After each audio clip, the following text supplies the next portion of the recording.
Men are good. Boys in Education, Part 4, 21st Century Hatred. What are little girls made of? Sugar and spice and everything nice. That's what little girls are made of. What are little boys made of? Hatred, violence, greed, and privilege. That's what little boys are made of. We're facing a huge, radical double standard today. The above version of the nursery rhyme amplifies this double standard to make a point. Boys and girls are perceived differently and are treated very differently. We applaud our girls for simply being girls, while we do no such thing for our boys. Rather than applaud, we criticize, tell them to sit still, call them toxic and privileged. The bottom line is that our boys are under attack. One of the numerous places boys face attacks is at school. This is not a figurative attack, this is a literal attack. Every day, boys are exposed to messages that demean their sex. Every day, they hear anti-male rhetoric, often from the teacher, staff, or other classmates. Even the instructional material portrays their sex as inferior to females. This is not a small or insignificant problem. It's huge, and no one seems to care. Christina Hoff Sommers' title, The War Against Boys, told the story accurately. Today, there is indeed a war against boys. So how do these messages get broadcast in school? Look no farther than the feminist patriarchy theory that blames men and holds them accountable for the world's problems. Those hateful descriptors of males in the nursery rhyme above, that's the essence of patriarchy theory. This black and white theory holds that we're living in a tyrannical culture where men are violent, greedy, and oppressive, and have literally oppressed women for thousands of years. Somehow, the traditional striving of men to get to the top has now been linked to tyranny. Basically, men are the bad guys, and women are the victims. Men are caught in a double bind. They're shamed for trying to strive for the top, with a finger pointed in their direction as taking part in the patriarchy that oppresses women. Then again, if they don't strive, they're judged for being ne'er-do-wells. It's a no-win, a double bind. Incredibly, this hateful theory has gained acceptance. It's bled into our schools and our teachers and forced on our boys. Now, just how did this happen? Our college campuses are the breeding ground for this hurtful idea of patriarchy and the assumption that masculinity is toxic. Who is responsible? Look no farther than the over 700 gender studies sections of our universities. It's these departments that have lit the fuse on patriarchy theory and forced it down the throats of the academy. Using shaming and political correctness to push their views and outlaw any dissent, they slowly dealt our academic institutions a diet of anti-male theory that has now become standard at nearly all universities. Question any part of this theory, and you'll be immediately and viciously attacked. So no one questions it. People are afraid to say what they know is the truth, and for good reason. So they shut up and accept the narrative. Now people with liberal arts degrees cannot graduate without being indoctrinated into this way of thinking. Here's the pattern in a nutshell. Much of what happens in our local school system is dependent on what happens upstream in the universities. University feminists indoctrinate future teachers and policymakers as they're being trained in undergraduate schools. Those indoctrinated teachers become our local teachers who then indoctrinate our children. Wash, rinse, repeat. Do this for 40 years and you get a PC culture that views women as oppressed and men as oppressors. So with the majority of teachers and administrators believing the hateful patriarchy crap, it's no wonder that we see schools actively or passively promoting the ideas that there's something wrong with men, and of course, this means there's something wrong with boys. This anti-male message has seeped into the textbooks, the trainings, the jargon of teachers, educators, and into the minds of the boys and girls. So how does the idea of patriarchy get transferred to our boys and girls? Sometimes it can just be a quick mention or an eye roll in response to a comment about boys and men that betrays the teacher's gender bias. I heard of one little boy who proudly told his class that men were the inventors of just about everything. This, of course, is true, but what did the teacher do? She first rolled her eyes, thus negating his comment, and then proceeded to tell the class that women have invented things too, and talked about the women who invented the windshield wiper and the dishwasher. Both true, but a huge dodge of the truth that men have invented nearly everything. Her unwillingness to say anything positive about men is typical of what boys hear in schools. Patriarchy theory strongly discourages male positive messages. Only girls are described in a highly positive manner. Then there are the even less direct comments about boys and men being toxic in other ways. Just a chance remark from a teacher about men being privileged or selfishly dominating the top jobs. Then you see the eye rolling as they say that men rule the world and are therefore responsible for every problem. Up next comes the tried and true exasperated reply to all of this. Oh, if only women ruled the world, things would be so much better. Oh boy, this seemingly innocuous statement carries quite a punch. It's proof of patriarchy. First, it says that women are being held back, and second, it says that the problem in today's status quo is that men are in charge and that a switch to women would improve things drastically. What message does that send to our children? A similar passive attack on boys is the prevailing attitude that boys need to be more like girls. You know, if boys are going to grow up, they need to act more like the agreeable girls and less like they're doing. So not only are they toxic, now they're told that they need to be more like their sisters. Gracious, what's the message? The clear implication is there's something inherently wrong with boys' natural ways, and girls are fine just the way they are. In fact, they are the model for excellence. What messages are we sending to our children? Girls are good and boys just need to try harder to be more like them. Sometimes the attacks are more direct and hurtful. Here's an example. A young man told me a story of his experience in elementary school when the teacher told the class about slavery. She told them that white males were responsible for slavery in the United States. The young man remembered feeling very awkward, blamed, ashamed, and guilty, and he said the girls at recess teased the boys and called them slavers. He said that later he would find out that what his teacher said was actually incorrect.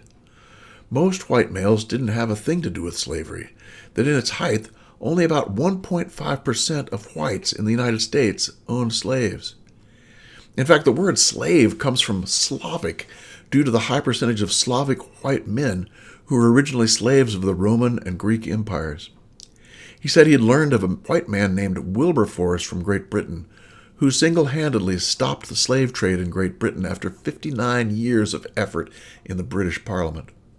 He told me that slavery was about power, not about race or sex, but these facts were never uttered. Only the PC version of white men being responsible for slavery was stated to his elementary school class.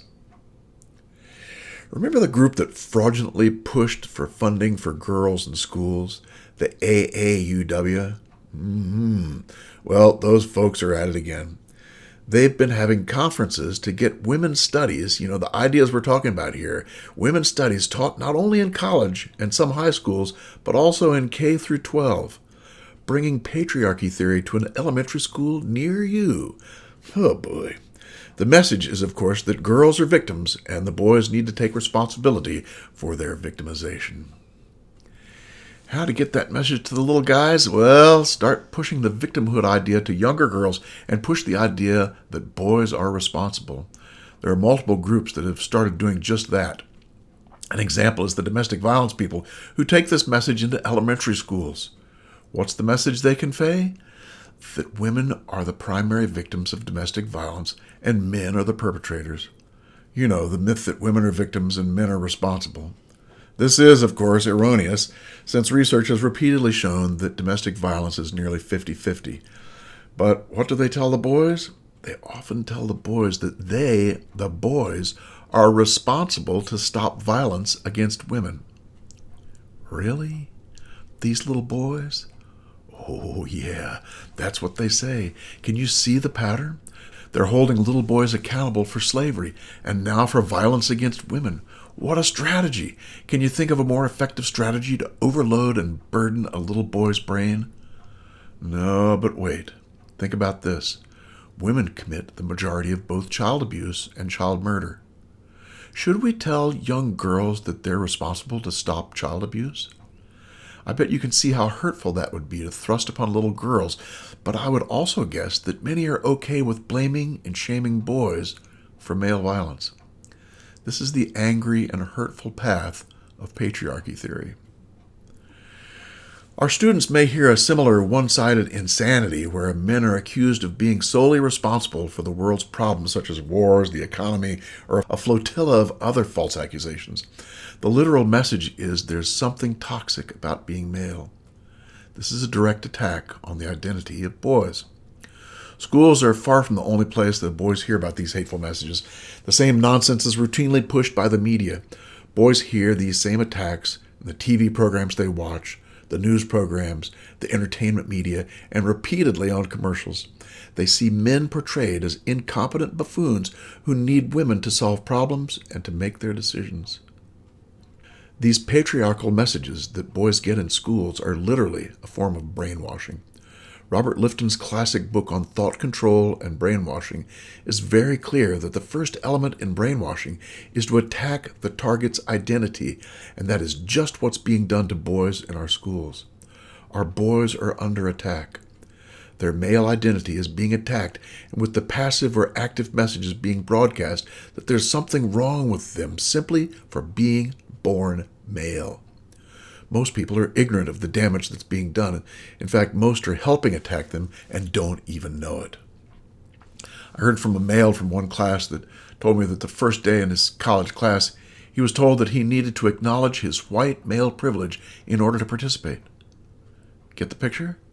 No dissension from males allowed. No counterpoint. Males just shut up and listen. This is not a discussion. This is indoctrination. This is similar to the workings of a totalitarian regime. Then there was an actual research study done by Hyde and Deal on a group of males in a graduate social work program. It described the fears of the men to speak up in class and their profound sense of judgment was being passed on them. Here's a quote from the article. Many males indicated that they were viewed as the symbol of oppression and lamented that they were not treated as individuals. And then this. It's like some instructors hate white male students, like we're the ones responsible for discrimination.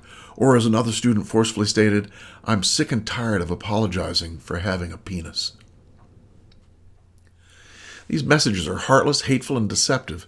Jordan Peterson talks about this and explains that it's actually the smearing of masculinity by confusing masculine competence with tyranny. The status-driven males were once applauded for their desire to be the best, and now we see them shamed for wanting to come in first. Masculine competence, the ability of men to lead, to rescue, to protect, and to provide, has come under attack. This is what our schools are teaching. They're smearing the good name of men and masculinity. Think for a moment about hearing someone exclaim towards a nearby woman, "You're a powerful woman." Everyone around applauds and rejoices. Now imagine the same scene, except it's someone exclaiming, "He's a powerful man." How would that go over? Would anyone applaud? I don't think so. I think it would scare people. Can you see the difference? This is the default. Women are encouraged to be powerful and have it all, while men are, well, they're just not encouraged. Anytime you negatively globalize a birth group, you're making a huge error. People and men are wonderfully diverse. Yes, there are some men, a tiny fraction, who rape and murder, but that's not reason to try and paint the entire sex with that negative brush. Less than 1% of men commit violent crimes, and yet the immediate assumption of many is that men, as a group, are violent. This is hateful. Think about it. Women commit most of the child abuse. Should we paint all women with that brush? Of course not. No one would dream of doing such a thing. So why is it so easy to do this to men? Now ponder for just a moment what it would be like going to school when you're 7 years old and hearing that your sex was comprised of incompetent morons who are the root of the world's problems. What would that be like for you? What sort of burden would that put on your mind? People are saying that because you were born a male, something's wrong with you. There's nothing you can do about the way you were born. But now you're getting consistent messages that this part of you is somehow toxic. What to do? Day in and day out, you get the same message. You're going to grow up to be the problem. What does this do to you? It breaks down your sense of self, your sense of masculine identity. Little boys thinking, hey, I don't think I want to be this male thing. In a nutshell, it leaves you lost. In the Lifton book we talked about just before, he showed that the nature of brainwashing is to first attack the identity of the target. This is very similar to what is being done to boys and men today. The Lifton book describes the results of having one's identity broken down. He basically says that those who are broken find that their only way to survive is to confess. Confess for your imagined sins that flow from the attacks on your identity. Survive by confessing. And I'm afraid we see that in today's world and today's men. The boy has no alternative, no way to escape these harsh judgments about his sex. He can't easily become a non-male. If it was his hair, he could have a new style. If it was his weight, he could try and change that. But his sex? He's stuck. I hope this video has helped you to see that boys are under both direct and indirect attack at schools and the media and just about every place you can look. Boys are paying a high price for our willingness to allow them to be blamed and shamed. They're suffering from the overt hatred of men as this impacts his own sense of masculine identity. We all need to check our judgments and be willing to stand up against this hatred whenever and wherever we see it. I hope you found this male-positive journalism useful. If so, please consider supporting the MenAreGood channel on Patreon. A big thank you to the anti-gynocentrist for his indispensable help with this series. If you're an expert on a men's topic, please feel free to contact me on Patreon and we can discuss getting you involved.